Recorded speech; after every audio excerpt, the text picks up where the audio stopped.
Homeopathy వైద్యం పట్ల ప్రజల్లో ప్రాచుర్యం పెంచే విధంగా హోమియోపతి వైద్యులు కృషి చేయాలని Indian institute of homeopathy physicians association national joint secretary doctor Subbarao పిలుపునిచ్చారు. కాకినాడ హోటల్ జయా రెసిడెన్సీలో Indian institute of homeopathy physicians association Turpu Godavari జిల్లా చాప్టర్ సర్వసభ్య సమావేశం అసోసియేషన్ అధ్యక్షులు డాక్టర్ సలాది సూర్యకిరణ్ అధ్యక్షతన జరిగింది. కార్యక్రమానికి association national joint secretary Subbarao ముఖ్య అతిథిగాను, సీనియర్ హోమియో వైద్యులు బుధాసాగర్ విశిష్ట అతిథిగాను, సీనియర్ హోమియో వైద్యులు డాక్టర్ రాంబాబు గౌరవ అతిథిగా పాల్గొన్నారు.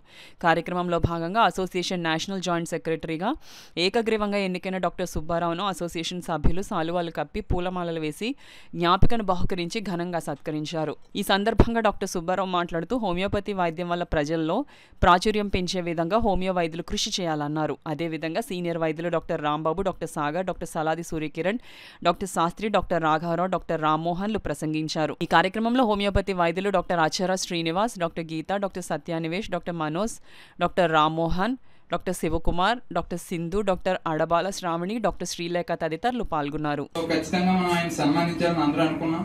సో ఆ విధంగానే ఈ రోజు ఇక్కడ కలవడం జరిగింది. కలిసి మనందరం ఆయన్ని కూడా సన్మానించుకోవడం చాలా సంతోషంగా ఉంది. కాబట్టి సుబ్బారావు గారి యొక్క సన్మానాన్ని తీసుకోవాలని ఆశిస్తున్నాం. సో అదే విధంగా మనకి ఎప్పుడు కూడా మన ఆర్గనైజేషన్ లో మనందరం కలవడం వల్ల, ఒకరి నుంచి ఒకరు కలుసుకోవడం వల్ల మనకు ఖచ్చితంగా ఒక మన హోమియోపతి మీద ఒక అభిరుచితో పాటు దాంట్లో ఉన్న సాధక బాధకాలు కూడా డిస్కస్ చేసుకోవడం అనేది ఉపయోగపడుతుంది.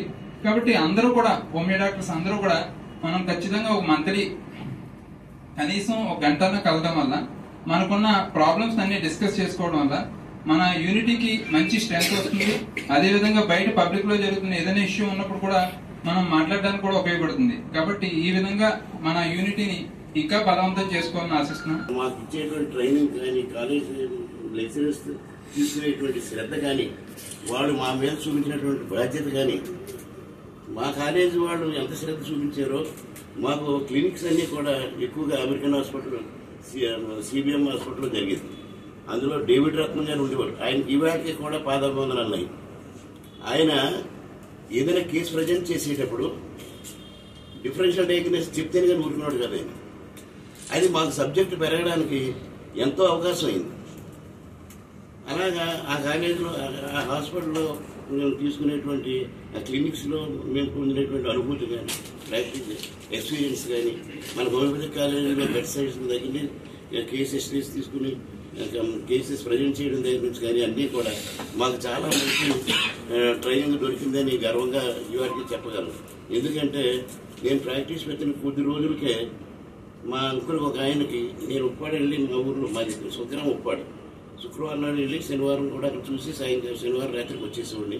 ఫ్రెండ్ అంటే ఏంటి, మనకు కావాల్సిన సలహాలు ఏదన్నా ఇచ్చేవాళ్ళనమాట, ఏది కావాలన్నా. ఫర్ ఎగ్జాంపుల్ నేను ఆ రోజు సర్జరీ మనందరికీ వైవాకి వెళ్ళేసరికి భయం వేసేస్తుంటుంది అనమాట. సర్జరీలో ఏం మాట్లాడతాము, ఏం అడుగుతారు, ఏంటో అని చెప్పేసి సార్ అలా వచ్చారు. అక్కడ కూర్చొని పక్కన లోపల నుండి వస్తారు కదా, వచ్చిన మనకు క్వశ్చన్స్ అడిగేస్తారు. మిమ్మల్ని అడిగేది ఇలా వచ్చేసి, రే ఎందుకు రాను వాళ్ళు నిన్ను అడిగేది నేను అడుగుతాను కదా అని చెప్పేసి అన్నారు అనమాట. సార్ అన్నారు కదా, ఇంకేంట్లో నాకేం భయం లేదు, లోపలికి వెళ్ళిపోయాను. సారు ఆ చిన్న యాంగ్జైటీ ఫీల్ అవుతున్నాయి అనమాట. ఫీల్ అవుతుంటే ఫస్ట్ కూర్చో రిలాక్స్ అవ్వు అని ఇంకోని పిలిచి ఇంకోని క్వశ్చన్ అడిగారు. అప్పటికల్లా నేను రిలాక్స్ అయిపోయాను. బిహెచ్ఎంఎస్ అంటే ఏంటి అన్నాడు. మనం తెలిసింది ఏంటి, మనం తగిన డిగ్రీ పేరు చెప్పాం. అది కాదురా, మెటర్నల్ ఉన్నాడు, డ్రగ్స్ గురించి చెప్పరా అన్నారు. ఫస్ట్ టైం ఈ క్వశ్చన్ అంటాం అనమాట సరదాగా, తెల్లడోనా పర్సల్స్ నెక్స్ట్ సైలిషియా. సో అలా ఇదన్నీ ఎందుకు చెప్పానంటే, సారు స్టూడెంట్ ఫ్రెండ్లీ అని చెప్పడానికి చెప్తున్నాను అనమాట. ఇప్పుడు మనకి ఏది ప్రాబ్లం వచ్చినా కానివ్వండి, ఒక గురువుతో ఓపెన్ గా చెప్పగలిగేది ఇప్పుడు అతను ఫ్రెండ్ లా అనుకున్నప్పుడే కోసం ప్రయత్నం చేయాలి. ఎందుకంటే మనం ఏదో ప్రాక్టీస్ చేస్తున్నాం, మనకేదో డబ్బులు వస్తున్నాయి, మన పిల్లలు పెంచుకుంటున్నాం, ప్రాక్టీస్ బాగా డెవలప్ చేస్తున్నాం, ఇదే కాదు. హోమియోపతిని ఎప్పుడు ప్రాపగెండా చేయాలి. అది ఎలా అంటే, ప్రతి ఒక్కరికి ఏదో వీలుంటుంది. అంటే మనం ప్రాక్టీస్ చేస్తున్నాం, ఖాళీ ఉన్నప్పుడు ఏదో ఒక పల్లెటూరు పోయి అక్కడ ఫ్రీ డిస్పెన్సరీ పెట్టండి. మీరు ఒక 10 మందికి అక్కడ ఫ్రీగా వైద్యం చేయండి, అందులో పోయేది ఏముంటుంది, పెద్ద ఏం పోదు అందులో. ఆ రకంగా మన అందరూ కూడా, నేను ఇప్పటికీ కూడా ఆన్లైన్లో క్లాసులు చెప్తా ఉంటాను. ప్రతి శుక్రవారం ఆన్లైన్లో క్లాసులు చెప్తాను. ఇలా మొదలుపెట్టిన ఒక 2 minutes 100 members అయిపోయి క్లోజ్ అయిపోతుంది. ఒక 5 నిమిషాలు దాటిందంటే మళ్ళా మీకు లింక్ దొరకదు అనమాట. అది ఎందుకు చెప్తానంటే నాకు గొప్పతనం గురించి కాదు, నేను నేర్చుకున్నది 10 మంది తెలియాలి. ఎలోపతికి మనకే తేడా ఏంటంటే ఎలోపతి వాడు తెలుసున్నది అందరికీ చెప్తారు. హ్యానిమన్ కూడా ఫస్ట్ ఎలోపతి వాడు కనుక మనందరికీ చెప్పాడు. అదే హోమియోపతి వాడు హోమియోపతి కనిపెట్టుంటే ఇక్కడ దాకా మనకి అన్ని దేశాల దాకా ఇక్కడ దాకా వచ్చుండేది. ఆయన కార్యక్రమం ఎక్కడున్నా సరే దయచేసి నా సిన్సియర్ రిక్వెస్ట్ ఏంటంటే తల్లిదండ్రులను మనం ఖచ్చితంగా జన్మనిచ్చినందుకు దైవాన్ని గౌరవిస్తాం. తర్వాత మనం ఖచ్చితంగా మనం నమస్కరించుకోవాల్సింది మన ఈరోజు హ్యాన్మాన్ గారిని.